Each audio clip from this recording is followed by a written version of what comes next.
এই আয়াতটির দিকে লক্ষ্য করি, رب المشرق والمغرب لا إله إلا هو فاتخذه وكيلا। যিনি পূর্ব এবং পশ্চিমের মালিক। আগের আয়াতে আল্লাহ রাত দিনের কথা উল্লেখ করেছেন। রাতে আল্লাহকে স্মরণ করা, আবার দিনের বেলায় আপনার থাকবে সব রকমের কর্মব্যস্ততা। আল্লাহকে স্মরণ করা, নিজেকে পৃথক করা, প্রসঙ্গত দিনের বেলাতেও নিজেকে সবার থেকে পৃথক করা। এখানে তত্ত্বকথার উল্লেখ করা হবে, তারপর আল্লাহ তা পরীক্ষা করে দেখবেন। সামনে দুটি আয়াত আসছে, ৮ এবং ৯ নম্বর হলো শিক্ষা, আর তারপর আসবে পরীক্ষা। শিক্ষাটি আসলেই আপনি বুঝেছেন কিনা তার পরীক্ষা হবে ১০ এবং ১১ নম্বরে। আপনারা জানেন বিজ্ঞানে থিওরি এবং প্র্যাকটিক্যাল থাকে। আপনি বৈজ্ঞানিক থিওরিটি পড়েন আর তারপর প্র্যাকটিক্যালটা করেন। ৮ এবং ৯ নম্বর আয়াত অনেকটা সেই থিওরির মতো, আর তারপর ১০ এবং ১১ নম্বর আয়াত হলো প্র্যাকটিক্যাল। যেমন তুমি কি আসলেই বিষয়গুলো নিজের মধ্যে ধারণ করেছো, এর দ্বারা তুমি তা জানতে পারবে। কিন্তু যাই হোক, রব্বুল মাশরিকি ওয়াল মাগরিব, পূর্ব দিকের মালিক এবং পশ্চিম দিকের মালিক। পূর্ব ও পশ্চিম উল্লেখ করাটা গুরুত্বপূর্ণ, কারণ পূর্ব হলো দিনের শুরু আর পশ্চিম হলো সূর্যাস্ত, অর্থাৎ এটা রাতের শুরু। এর আগের সম্পূর্ণ প্রসঙ্গটাই ছিল দিন এবং রাত, তাই না? So رب المشرق والمغرب দিনে আপনার জীবন কেমন, আবার রাতে আপনার জীবন কেমন, আর দিন বা রাত যাই হোক না কেন, এগুলোতে ভিন্নতা থাকতে পারে, কিন্তু এই দুইটির মধ্যেই একটি বিষয় মিল রয়েছে, আর তা হলো আল্লাহর জিকির। দিনের বেলায় আল্লাহর জিকির একরকম দেখাতে পারে, আবার রাতের বেলায় আল্লাহর জিকির ভিন্ন রকম দেখাতে পারে। কিন্তু তিনি পূর্ব দিকের রব এবং তিনি পশ্চিম দিকের রব, সূর্যোদয়ের রব এবং সূর্যাস্তের রব। মাশরিক ওয়াল মাগরিব অর্থ পূর্ব ও পশ্চিম, আবার মাশরিক মাগরিব অর্থ সূর্যোদয় এবং সূর্যাস্ত বোঝায়, অর্থাৎ তিনিই রাত এবং দিনের একমাত্র মালিক। فيصح أن يكون الاستيعاب جهات الأرض. এর অর্থ এটাও হতে পারে পূর্ব এবং পশ্চিম মানে সমগ্র ভূমি। যেমন কোনো রাজা যদি বলেন আমি পূর্ব থেকে পশ্চিমের রাজা, তখন তিনি আসলে কি বলছেন? আমি সমগ্র ভূমির একচ্ছত্র অধিপতি, তাই না? আল্লাহ তাই বলছেন। তাই আল্লাহ বলছেন আল্লাহই পূর্ব এবং পশ্চিমের মালিক, যেন এ কথা বোঝানো হচ্ছে যে এই গোটা অঞ্চলটি আল্লাহর রাজত্বের অধীনে আসবে, আল্লাহর দ্বীনের শাসনের অধীনে আসবে। এটি আসন্ন, আল্লাহর সেই মহান বিজয় আসন্ন। এই ব্যাপারে চিন্তা করো না, এটা অবশ্যই ঘটবে, তোমরা দেখতে পাবে।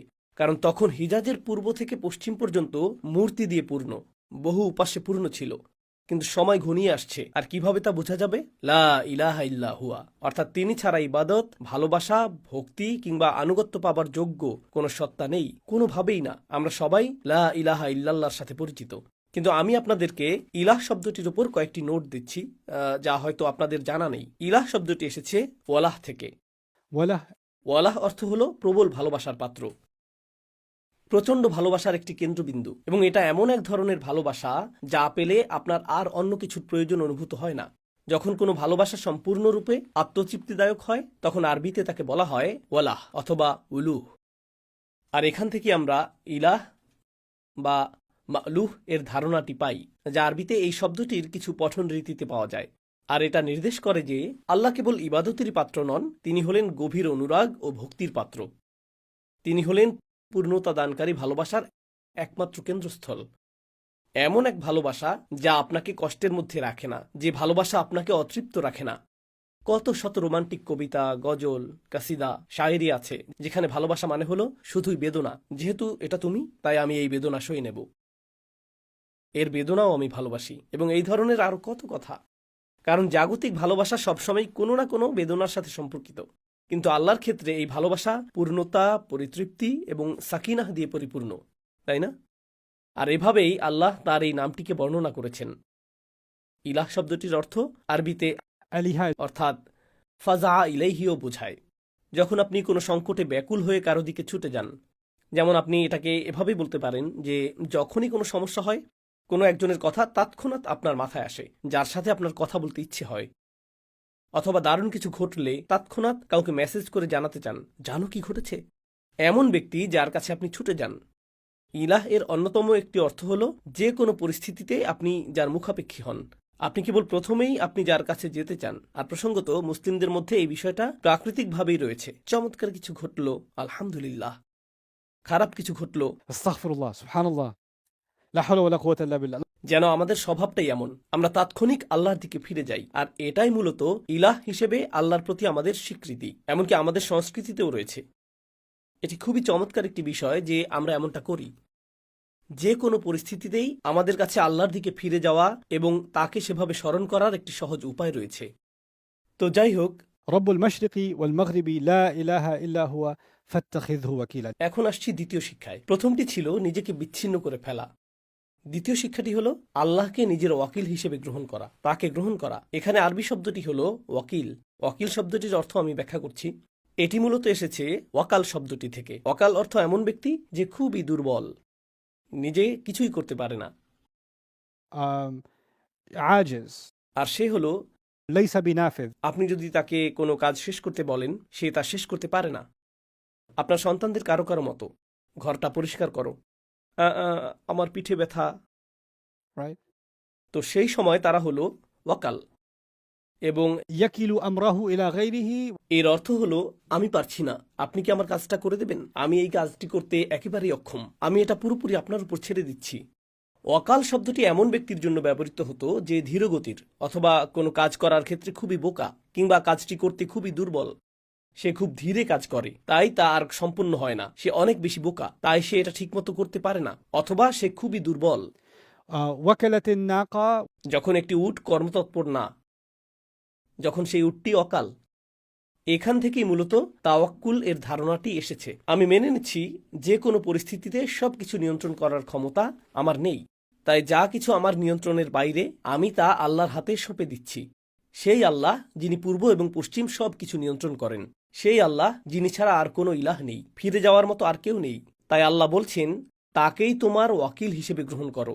যা কিছু তোমার নিয়ন্ত্রণের বাইরে তা তার উপর ছেড়ে দাও। আপনার কর্মব্যস্ততা কিন্তু আপনার নিয়ন্ত্রণেই আছে।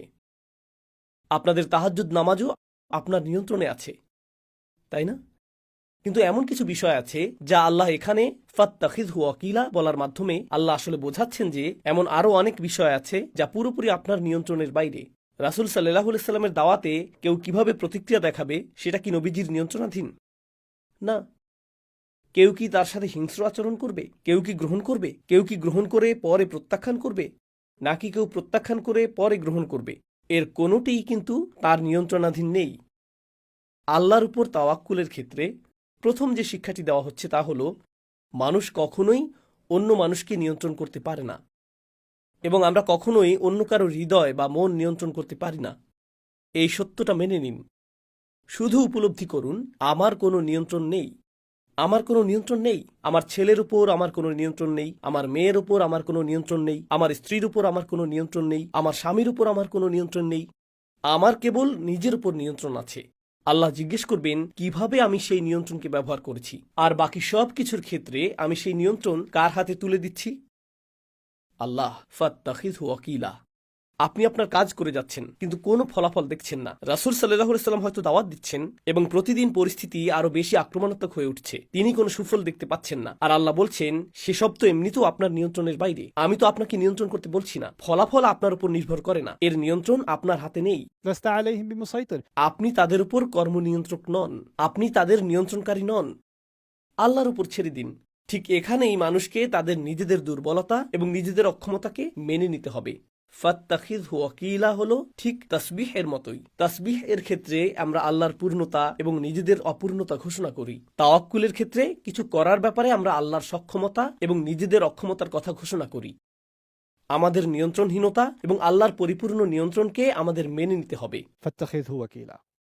তাকেই এমন সত্তা হিসেবে গ্রহণ করো যার উপর তোমার সকল বিষয় ন্যস্ত করবে। اتكل. যখন আপনি আপনার বিষয়টি কারো উপর অর্পণ করেন, التوكيل أن تعتمد على غيرك وتجعله نائبا عنك. যখন আপনি পুরোপুরি কারো হাতে কিছু ছেড়ে দেন এবং আপনি ওটা নিয়ে আর চিন্তাই করেন না। কোরআনে তাওয়াক্কুলের ক্ষেত্রে আমার প্রিয় উদাহরণগুলোর একটি, কোরআনে তাওয়াক্কুলের একটি বাস্তব উদাহরণ রয়েছে সূরা নূরে। আমি সংক্ষেপে সেটি আপনাদের সাথে শেয়ার করব। সূরা নূরে আয়েশা রাদিয়াল্লাহু তাআলা আনহাকে নিয়ে একটি গুজব রটেছিল, যা আপনাদের স্মরণে আছে। এখন গুজবের বিষয়টি হলো, হয়তো একজন ব্যক্তি তা শুরু করেছিল, কিন্তু এটি কি একজনের কাছে সীমাবদ্ধ থাকে? এটি দ্বিতীয় ব্যক্তির কাছে যায়, 2 জন থেকে 7 জনের কাছে, 7 জন থেকে 50 জন, 50 জন থেকে 1000 মানুষের কাছে, চলতেই থাকে চলতেই থাকে চলতেই থাকে। ধরুন কেউ আপনাকে নিয়ে গুজব ছড়ালো, জানেন ভাই, কেউ একজন আপনার সম্পর্কে এটা ওটা বলেছে। আপনি বলেন, তোমাকে কি বলেছে? আমি এটা নিয়ে কথা বলতে চাই না। না, আমাকে বলো, কে তোমাকে বলেছে? আমি ওই পার্টিতে ছিলাম আর অমুক লোকটা বলেছিল। সে দেখতে কেমন ছিল? তার পরনে একটা টি শার্ট ছিল। ওকে, আমি তাকে খুঁজে বের করব। এবং তারপর আপনি তাকে খুঁজে পেলেন। এই, তুমি কি কিছু বলেছিলে? আমি কিছুই বলিনি। তুমি বলেছো, আমি জানতে পেরেছি তুমি এটা বলেছো। হ্যাঁ, আমি এটা বলেছি। তোমাকে কে বলেছে? আর আপনার গ্যারেজে আপনি একটা পিকচার বোর্ড টানিয়ে রেখেছেন যেখানে হিট লিস্ট আছে যে কে কাকে বলেছে, কে কাকে বলেছে, কারণ আপনি জানতে চান যে কে এটা শুরু করেছে। আপনি কি কখনো সেখানে পৌঁছতে পারবেন? না। আর কিছু মানুষ আপনার ব্যাপারে অতটা খারাপ কথা বলেনি, কিছু মানুষ আপনার ব্যাপারে অনেক বলেছে, কিছু মানুষ অল্প বলেছে, কিছু মানুষ বেশি বলেছে। আর আপনি এই আগুন থামানোর চেষ্টা করছেন। এটি থামানোর একমাত্র উপায় হলো আপনি সবার পেছনে লাগবেন যারাই কিছু বলেছে। আপনি সবার স্ক্রিনশট নিতে থাকবেন, তাই না? এবং নাম সংগ্রহ করবেন। আমার একটা হিট লিস্ট আছে, তাই না? সেটা কি সম্ভব? না। পরিস্থিতি কি আর আপনার নিয়ন্ত্রণে আছে? না, এটা আপনার নিয়ন্ত্রণে নেই। আল্লাহ কি বলেছেন? لكل امرئ منهم ما اكتسب من الإثم. যারা এই গুজব শুরু করেছিল তাদের প্রত্যেকেই ততটুকু পাবে যতটুকু গুনাহ তারা এটা থেকে করেছে। কিছু মানুষ অনেক কথা বলেছে, কিছু মানুষ অল্প বলেছে, কিছু মানুষ শুধু বসে বসে শুনেছে আর বলেছে, ও তাই নাকি। যে মানুষগুলো বলেছিল, ও তাই নাকি, তারাও কিছুটা গুনাহ পেয়েছে। অন্য মানুষেরা, আসলেই, আমাকে আরো বলো, তারা আরেকটু বেশি গুনাহ পেয়েছে। যে লোকটা সম্পূর্ণ বিষয়টা শুরু করেছিল, والذي تولى كبره যে গোটা বিষয়টা শুরু করেছিল, সে সবচেয়ে বড় অংশটা পাবে। কিন্তু আল্লাহ কি বলেছিলেন? এই সেই লোক যে সবচেয়ে বড় অংশটি পাবে। এই ব্যক্তি পাবে 97%, এই ব্যক্তি পাবে 50%, এই ব্যক্তি পাবে 5%। আল্লাহ কি মুমিনদের বলেছিলেন যে কে কি করেছে? না। মূলত আল্লাহ আমাদেরকে বলছেন, ওটা আমার উপর ছেড়ে দাও, ওটাকে ছেড়ে দাও, ওটা তোমার জন্য নয়। এটাই তাওয়াক্কুল। তাওয়াক্কুল শব্দটি সেই আয়াতে ব্যবহৃত হয়নি, কিন্তু সেই আয়াতে তাওয়াক্কুল শেখানো হচ্ছে ব্যবহারিকভাবেই। এই ধারণাটি আমাদের বুঝতে হবে। একটি তত্ত্ব আছে, আমি আল্লাহর উপর ভরসা করি, আমি আল্লাহর উপর নির্ভর করি। আর মানুষ এই কথাগুলো সহজেই বলে, কিন্তু যখন পরীক্ষার সম্মুখীন হয় তারা নিয়ন্ত্রণ ছাড়তে চায় না, তারা সেই নিয়ন্ত্রণ ধরে রাখতে চায়। سو لا إله إلا هو فاتخذه وكيلا. ইবনে আশুর এই বিষয়ে বলেছেন, ومن أهم التفويض أمر الانتصار لمن توكل عليه. আল্লাহর উপর সত্যিই বিষয়গুলো ছেড়ে দেওয়ার অন্যতম গুরুত্বপূর্ণ দিক হল, কেউ আপনাকে আঘাত করে আর আপনি তাকে কষ্টে দেখতে চান। আপনি তাকে দেখতে চান যে আপনাকে আঘাত করার মূল্য তারা দিচ্ছে, তাই না? কারণ এ ধরনের প্রশ্ন আমি প্রায় পেয়ে থাকি, উস্তাদ, খারাপ মানুষগুলো কিভাবে জীবন উপভোগ করতে থাকে? আপনি কেন ইনস্টাগ্রামে বারবার তাকে দেখছেন? এই ব্যক্তিটা আমার অনুভূতিতে আঘাত দিয়েছে, আর দেখুন তার নিজের পোস্ট করা ছবিটা দেখুন, আমার কষ্ট হয়। কিভাবে আল্লাহ তাকে সুখী হতে দিলেন? সে তো একজন জঘন্য মানুষ। আর এভাবে মানুষ আরো বড় সংকটে পড়ে। ওস্তাদ, এমন কিছু মানুষ আছে যারা সত্যিই খারাপ, কিন্তু তারপরও তারা কেবল তওবা করল, আর তারপর তারা এতিমদের দেখাশোনা শুরু করলো, এরপর তারা গোটা কোরআন মুখস্থ করে ফেলল, কিন্তু তারা আসলেই খারাপ। আল্লাহ কি তাদেরকে ক্ষমা করে দেবেন আর আমাকে জান্নাতে তাদের সাথে থাকতে হবে? আমি বলি, So আপনি কিভাবে নিশ্চিত যে আপনি জান্নাতে যাচ্ছেন? না, আমি শুধু বলেছি যদি আমি যেতে পারি, আমি তাদের দেখতে চাই না। জানেন এটা কি? ফলাফল নিয়ন্ত্রণ করার একটি আকাঙ্ক্ষা। যদি আপনি বলেন আমার ন্যায় বিচারের ধারণার চেয়েও আল্লাহ বেশি ন্যায়পরায়ণ, আল্লাহ আমার প্রজ্ঞার ধারণার চেয়েও বেশি প্রজ্ঞাময়, আল্লাহ আমার অনুভূতিগুলো আমার চেয়েও ভালো বোঝেন, আল্লাহ আমার হৃদয়ের যত্ন আমার নিজের চেয়েও বেশি নেন, তখন আপনার জন্য সহজ হবে আল্লাহর উপর তা ন্যস্ত করা, আল্লাহর কাছে এর ব্যাখ্যা চাওয়া ছাড়াই। আল্লাহ এটা করবেন। হে আল্লাহ, আমি জানি আপনি এটা করবেন, কিন্তু আপনি কি বলতে পারেন ঠিক কিভাবে আপনি এটা করবেন? সে কি সিঁড়ি থেকে পড়ে যাবে? কোনো বাস কি দুর্ঘটনাবশত শুধু, মানে এটা কিভাবে ঘটবে? আমি শুধু ভালো অনুভব করতে চাই। না না না, আপনি যদি আল্লাহকে বিশ্বাস করেন তবে এটা ছেড়ে দিন। আমি আপনাদেরকে সাধারণ উদাহরণ দিতে পছন্দ করি যাতে আপনারা ধারণাটি বুঝতে পারেন। যদি আপনি কারো রান্নায় আস্থা রাখেন, তার পেছনে দাঁড়িয়ে বলবেন না যে তুমি কি আরেকটু লবণ দেবে, নাকি এটাই যথেষ্ট? ও, যদি বিশ্বাস রাখেন শুধু সরে যান। আপনি তাকে বিশ্বাস করেন। যদি আপনি কোনো বিষয়ে আল্লাহর উপর ভরসা করেন তবে সেটা নিয়ে দুশ্চিন্তা বন্ধ করুন। এটি এমন একজনের নিয়ন্ত্রণে যিনি অন্য যে কারো চেয়ে এটি ভালো সামলাবেন। আপনার পুরোপুরি সন্তুষ্ট থাকা উচিত।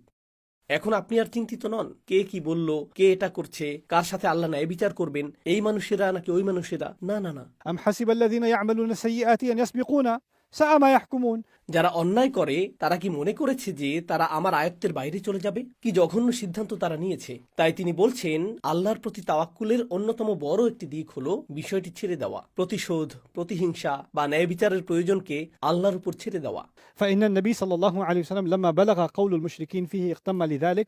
যখন রাসূল সাল্লাল্লাহু আলাইহি সাল্লাম শুনলেন মুশরিকরা তার সম্পর্কে কি বলছিল, তিনি একজন মিথ্যাবাদী, তিনি একজন কবি, তিনি একজন জাদুকর, তিনি একজন কাহিন, যখন তিনি এগুলো শুনলেন এটা তাকে কষ্ট দিল। وقد روي أن ذلك سبب تسمله من موجدة الحزن. আর এ কারণে তিনি নিজেকে কম্বলে আচ্ছাদিত করেছিলেন, যদি আপনাদের সূরার শুরুটা মনে থাকে। فأمره الله بأن لا يعتمد إلا عليه. তাই আল্লাহ তাকে বললেন, এটা নিয়ে চিন্তা করো না, কারণ সেই পরিস্থিতি কে সামলাচ্ছেন? আল্লাহ। তাদেরকে বলতে দাও, ওটা আল্লাহর দেখার বিষয়, তোমার এতে চিন্তিত হওয়া উচিত নয়। رب المشرق والمغرب لا إله إلا هو. ফাত্তাখিযহু ওয়াকিলা। মাগরিবের পর আপনি আল্লাহর দিকে ফিরছেন, মাশরিকে তারা আপনার সম্পর্কে কথা বলছে। আর এমনকি যখন আপনি আল্লাহর সাথে কথা বলছেন, তারা সভা সমাবেশ করছে কিভাবে আপনাকে হত্যা করবে, বা কিভাবে আপনাকে আঘাত করবে, বা কিভাবে আপনার মিশনকে নস্যাৎ করবে। এটা নিয়ে চিন্তা করবেন না, এটা আপনার চিন্তার বিষয় নয়। وهذا تكفل بالنصر ولذلك عقب بقوله واصبر على ما يقول. যা আমাদেরকে পরবর্তী ব্যবহারিক আয়াতগুলোতে নিয়ে যায়। আমি সামনে অগ্রসর হচ্ছি, তবে একটা জিনিস আমি আপনাদেরকে বলবো। এই আয়াতে আমরা দেখি লা ইলাহা ইল্লা হুয়া, যা আল্লাহর প্রতি আমাদের ইবাদতের ঘোষণার একটি প্রকাশ। আর ঠিক পরেই উল্লেখ করা হয়েছে ফাত্তাখিযহু ওয়াকিলা। কোরআনের অন্য স্থানে فاعبده وتوكل عليه. তাঁর ইবাদত করো এবং তার উপর নির্ভর করো। এমনকি সূরা ফাতিহায়ও ইয়াকা না'বুদু ইবাদতের সাথে সম্পর্কিত, ইয়াকা নাস্তাইন তার সাহায্য চাওয়া তাওয়াক্কুলের সাথে সম্পর্কিত, তাই না? তো আমরা কি শিখছি?